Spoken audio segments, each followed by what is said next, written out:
guys, I want to show you how you can use baking paper that much. I'm going to show you how I created negative shapes using this baking paper, how I used it as a stencil. I will also talk about how I've used predominantly warm colors and then come in at the end with some cool colors to balance off those warms. So much to show you. Here goes. So the first thing I did was grab some baking paper. Grab some leaves. These are leaves from my magnificent tree out the front, and some of those liquid amber leaves have 5 fingers to them and some have 3, and using a blade to cut those leaves out. I really am doing a little bit of mixture between real time and then speeding it up, because you don't need to see me cut out every little bit, but I've got to tell you, it was really rather lovely taking my time cutting. It kind of got me into the zone, that really lovely creative zone that you can get into. I've got my headphones in and listening to music. I find that's a wonderful way to be creative and help you get into the zone.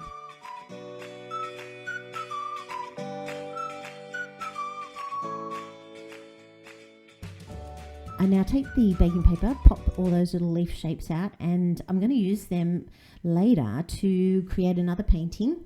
But for now, I'm carefully popping out those leaf shapes because I want to use these negative shapes for the painting. I'm giving the baking paper a good scrunch up so that when I put it on the page later with lots of water and lots of paint, I will get really interesting textures.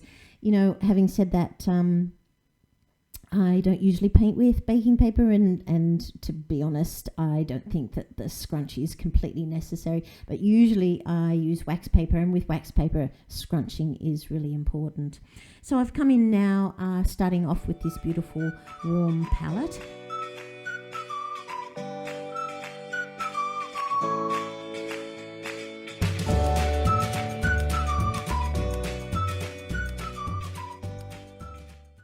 So the colours I'm using are basically 3 warms, and then I've come in at the end and added a cool to balance off those 3 warm colours. I start by swatching out the 3 colours that I'm going to be using, and it's a lovely way to work first, to record the colours that you're using, particularly if you find that the combination you come up with works brilliantly. It's rather marvellous to know exactly what you did, and later on you can reproduce the colours. It's always impossible to reproduce a painting, but it's very cool to reproduce the colours using the same setup there.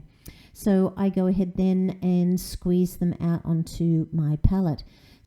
So the colours that I'm using are raw sienna and burnt sienna. It's close cousin, and it's reddish cousin in fact. I'm using brown madder, and to balance off those 3 warm colours, I'm going to add French ultramarine, but that won't be until after I've added some of those warm colours.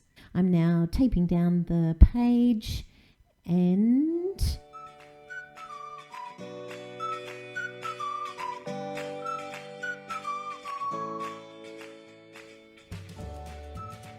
so the first thing I did was completely saturate the page. I've got a really big water spray bottle and I saturate it really generously. I find that that will allow those watercolours to move beautifully. I'm using a mop brush and picking up sections of raw sienna and dropping them straight in, and you can see me there just in the corner of the video there, coming in with burnt sienna. So in both cases I've mixed up some paint already. It's not pure paint, it's paint mixed into a little bit of a watery batch. I find that that's going to then mix really beautifully into the water that's on the page. I'm coming in with brown madder. Now you notice here I'm keeping brown madder on the inside of my palette.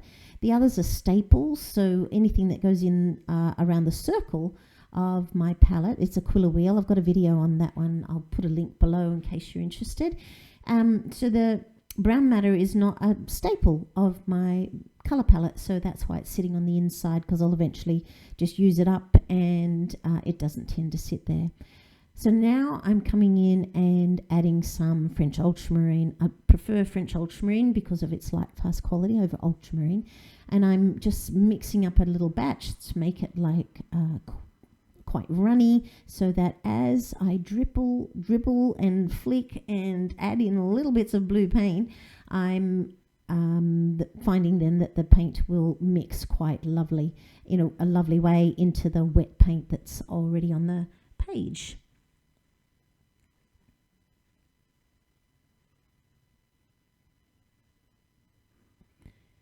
If you don't have these particular 4 colours that I'm using, if you don't have them, just use any 3 warm colours. Use any warm colours you like.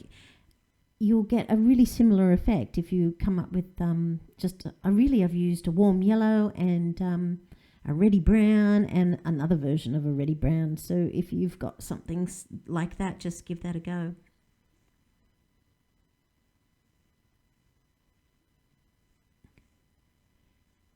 So most of the video from here on in is in real time. I'm enjoying myself and just getting lost in that method of adding colour. I'm leaving some of the white of the page as well. So this is the piece of baking paper that I took my time to cut out. I really enjoyed that. And I mentioned earlier that I had scrunched it up, so that I was looking for to get extra texture as I placed the baking paper on to the existing page. There's so many steps in this process that I completely enjoy, and that's why you'll find that I'm taking my time to press it all down. There's not really any frustrating moments when I'm attaching it. I'm just enjoying the process of using my hands. I really love art where it's very hands-on.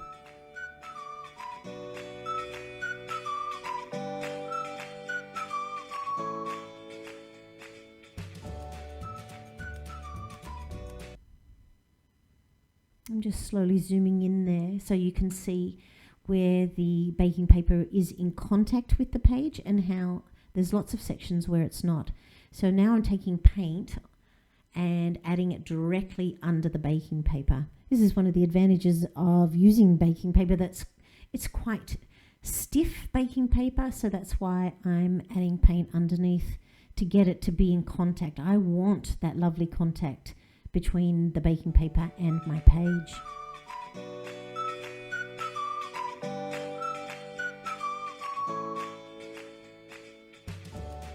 I'm spritzing the top of the baking paper. I didn't really know at this point whether that was going to have much of an effect. I didn't know whether or not baking paper wets.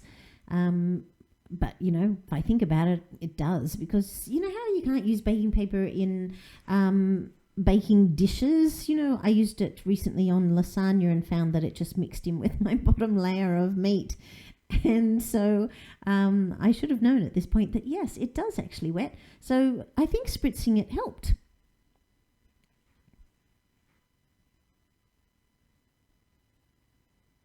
I'm totally reminded while I'm watching myself paint about how I nearly served up bits of baking paper to people last time I cooked lasagna and used baking paper in the dish. So I'm using the brush to wet the baking paper down. I know this works really well with wax paper, so that's why I was trialing it here with the baking paper.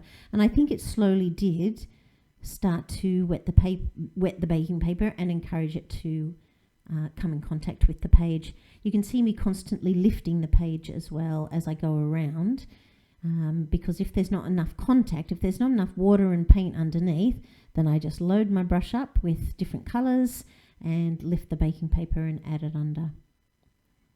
I'm not particularly at this stage adding colour to the negative spaces. I'm really focusing completely on making the baking paper have contact with the page. Takes a little while, but very enjoyable. I really just took my time and made sure that it really was in contact.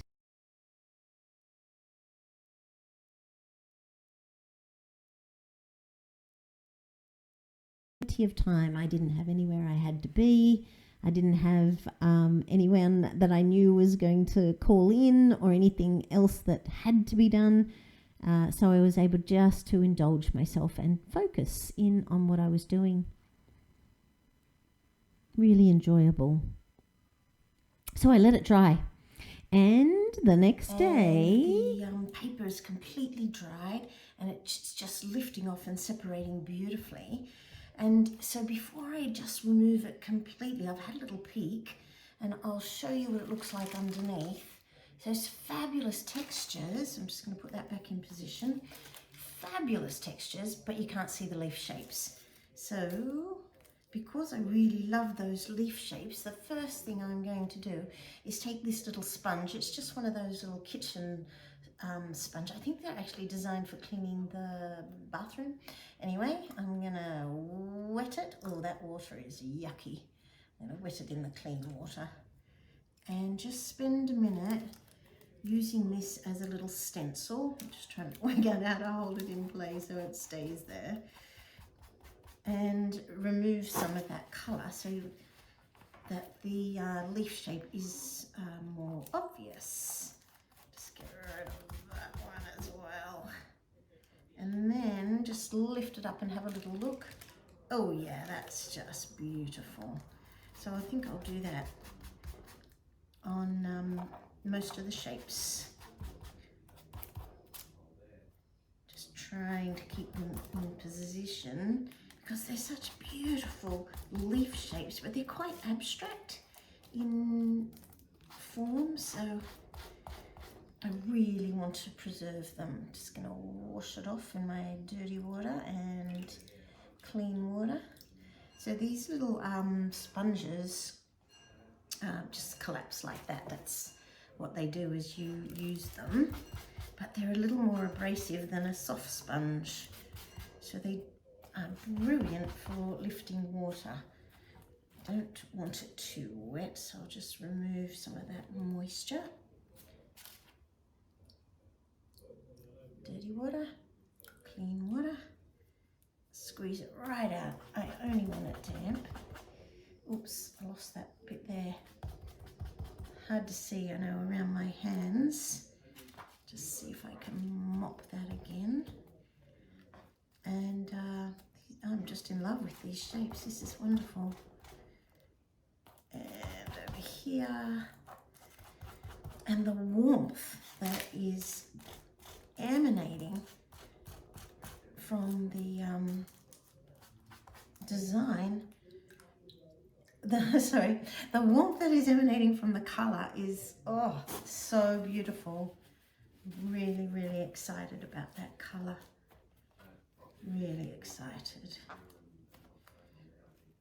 And just last little one there. I'm totally conscious that my hand is in the way of the camera there. Just going around all the edges. And before I remove the baking paper, I'll double check that that has worked sufficiently. Okay, dry it a little bit more. Again, remove, remove, remove, remove. Again, hold it in position. Oh yeah, that's so beautiful. And just check on the other side. Yep, I can see my shapes now pretty clearly.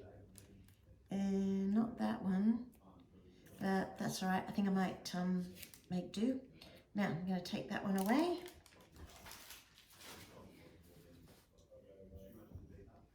And now I'm going to spend a moment ensuring that I can see the lovely shapes. So I'll do that with a little bit of negative painting. I'm going to use the same colours. I absolutely love this tube, this colour, brown matter, alizarin, even more than I love the burnt sienna. It's still here on my palette from yesterday. So I'm going to grab a brush, wet it, reactivate that brown matter. It's really just a reddy brown. You could probably make it yourself by taking burnt sienna and adding red to it. But, you know, I've got a tube of it, so I'm pretty happy to use it up. Now, Which leaf was this one? I think. Oh, that's hard to tell, isn't it? That was the little one. Is that that one? I don't know. Oh, there you go. It's that one. So I'm going to put it in position to remind me of what the shapes were. Okay, I'll just keep it there, and I'm going to negatively paint, just enhance this beautiful negative shape. I'm not going to go overboard. I'm going to switch to the other little mop brush I've got and just soften it out to nothing. Soften, soften, soften.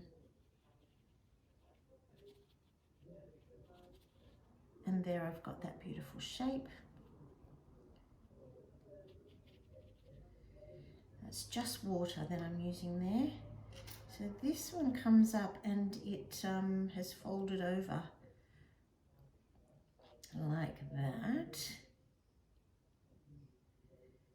Oh, it's very tempting to put that in. So it goes inwards in this gorgeous little shape. I think I will. I think I might need a smaller brush. So I'm switching, and I'm going to use my paintbrush to draw in this little shape that goes in here and along there, and then it curves back down here. Then go back to that little water brush and again soften that off. Soften, soften. Soften all of that. I want to leave that edge as a hard edge. Now, I'll let that dry and decide whether or not that worked. Might soften that there. Do I like that? Oh yeah, I do. Okay, so that's pretty cool. So you need to soften that one there. Alright, I might make that enough for the leaf itself and just invent a little stem, a negative stem. So it comes up into here. Go back to that lovely brown matter, and the stem goes up and along like that, and it's quite long, and it goes over to there with a little lumpy bit on the end. Go back to my water brush and create a soft edge.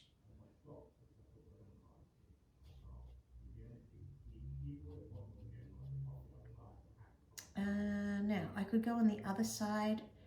Yep, and I will. Just a little bit of colour. No, I think that smaller brush is just helping that little bit. I'm going to go on the other side of the stem just for a small section. Nothing as lovely as a broken line.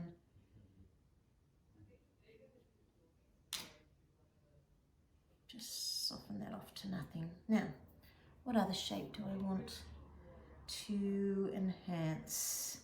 This one is a little bit like a star. I don't really like that particular shape, but I do like a little bit of interest in this corner, but I think I'll leave that one alone for now. Oh, I love this one here. Now, was it this one? Yeah, I think so. Possibly, it's hard to tell.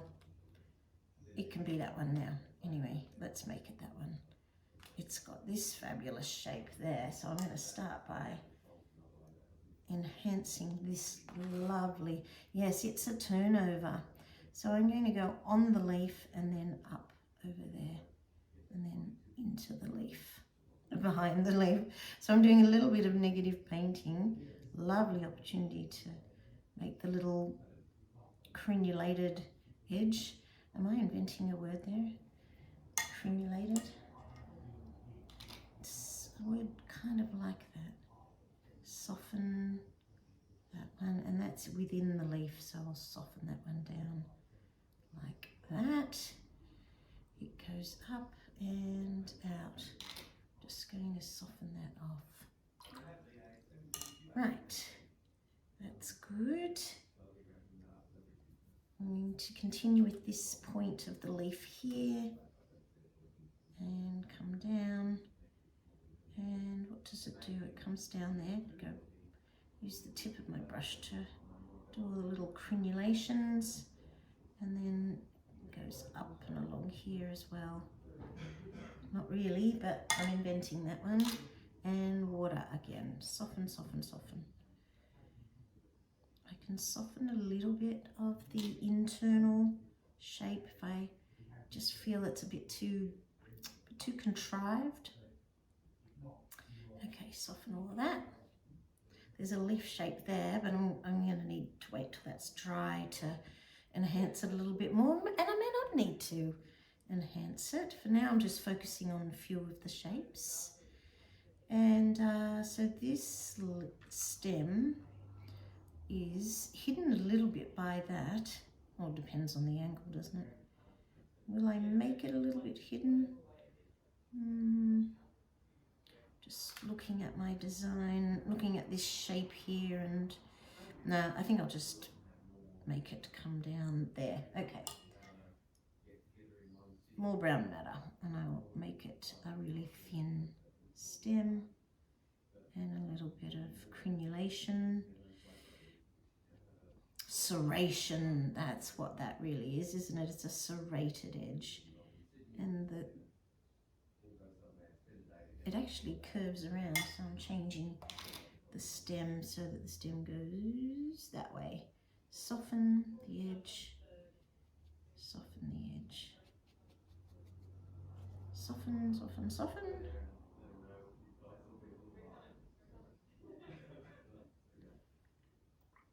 There. Oh, I'm loving that one. I'm loving that being turned over. That's really cool. And I could have given that a little bit of a crenulation. Serration, I'm sure that's probably the correct word. Now, I feel like this shape here needs a bit more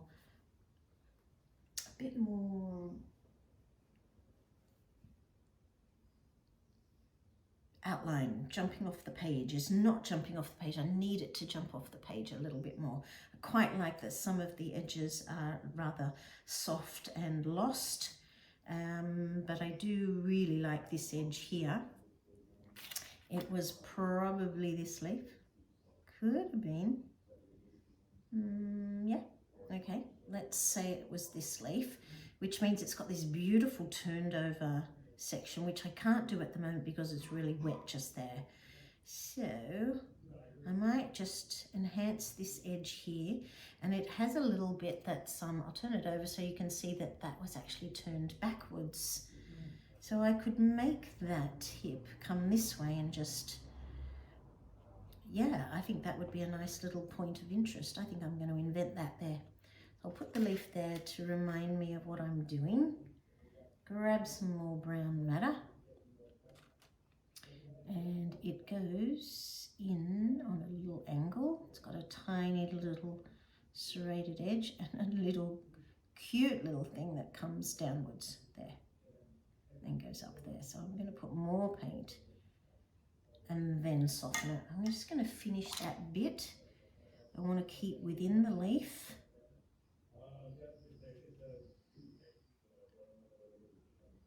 And then enhance the outline of the leaf in a minute so that it really does have a turnover look.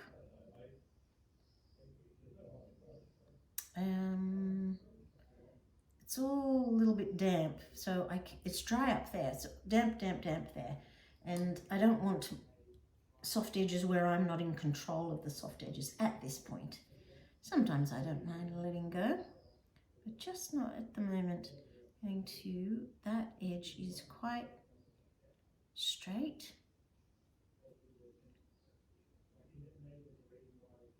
And then I'm going to go up. And soften that edge. Yep, that that's worked. And when I give it a little vein later, that will help the shape look like it's part of a leaf being turned over. All right. Okay. Time to evaluate. How's it going? This shape's lovely and there's a lovely strength over there, so I might enhance that dark edge even more. And then I might enhance this little stick a little more, that a little more, and go around and enhance. And by enhance, I mean darken. So I've got this burnt sienna. That was the 4th colour. And I'm going to mix into it some of that brown matter. I don't really want blue, but I do want the depth that the blue gives. The blue also is a cool colour and everything on here is warm. So, and now it's looking a little purple, so I think I'll add more of the brown matter so that it goes even further to the, closer to the brown. It's gone quite purple. It's really lovely, and I know it's going to work beautifully in here.